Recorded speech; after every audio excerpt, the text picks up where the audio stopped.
L'étoile Sirius est l'étoile la plus brillante dans le ciel nocturne.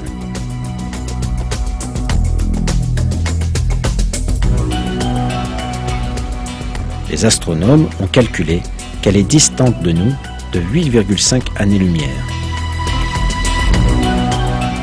Ce n'est que très récemment, grâce aux télescopes modernes, qu'on a découvert que Sirius se déplace avec une autre étoile, plus petite qu'elle-même et invisible à l'œil nu.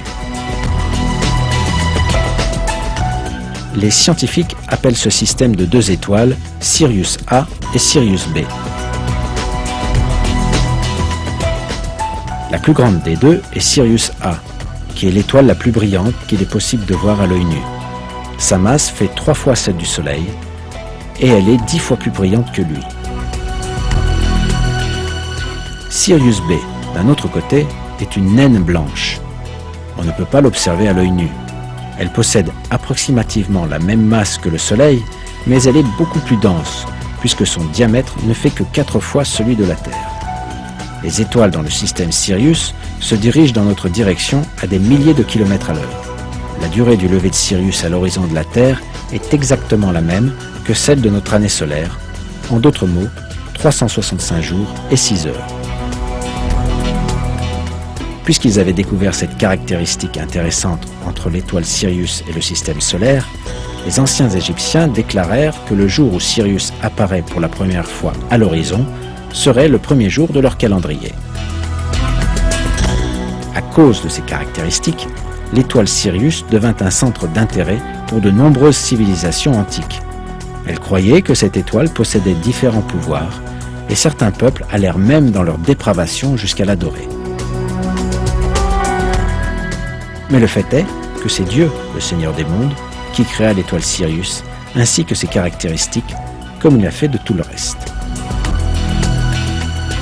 Dieu fait référence à Sirius, Shira en arabe, dans le verset 40 de la sourate An-Najm du Coran.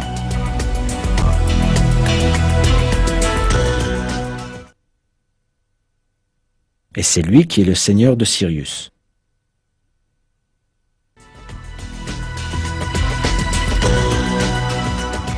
Les étoiles doubles de Sirius orbitent selon des ellipses l'une autour de l'autre. La période orbitale de Sirius A et B, autour de leur centre de gravité commun, est de 49,9 années. Cette donnée scientifique est aujourd'hui acceptée d'un commun accord par les départements d'astronomie des universités d'Harvard, d'Ottawa et de Leicester.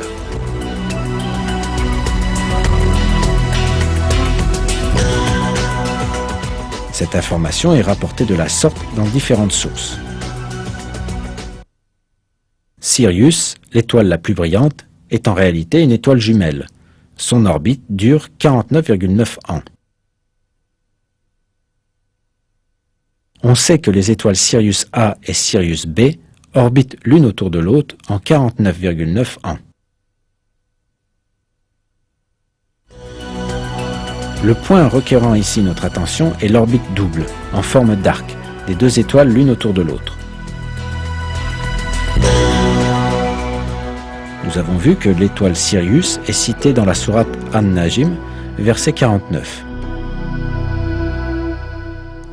On rencontre une analogie très sage dans le verset 9 de la même sourate.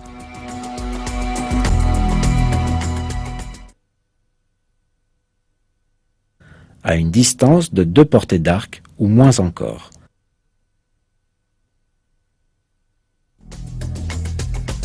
Comme on l'a vu jusqu'ici, l'étoile Sirius est citée dans le verset 49 de la sourate, et le verset 9 de la même sourate contient l'expression 2 portées d'arc, pour se référer aux orbites des deux étoiles. Quand on combine les nombres de ces deux versets, en d'autres mots 49 et 9, on obtient le nombre 49,9, la durée en années des orbites de ces étoiles.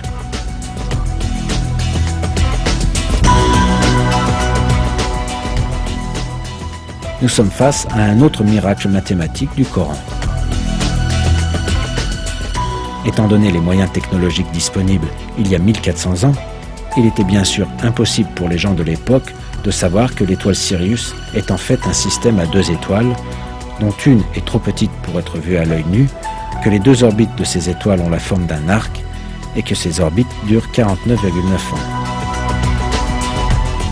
Les scientifiques n'ont eu ces informations que vers la fin du XXe siècle.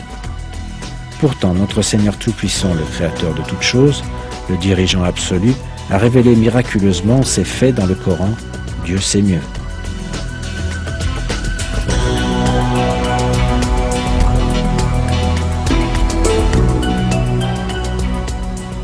Ce fait scientifique que personne ne pouvait connaître à l'époque de la révélation du Coran prouve une fois encore que le Coran est la parole de Dieu Tout-Puissant.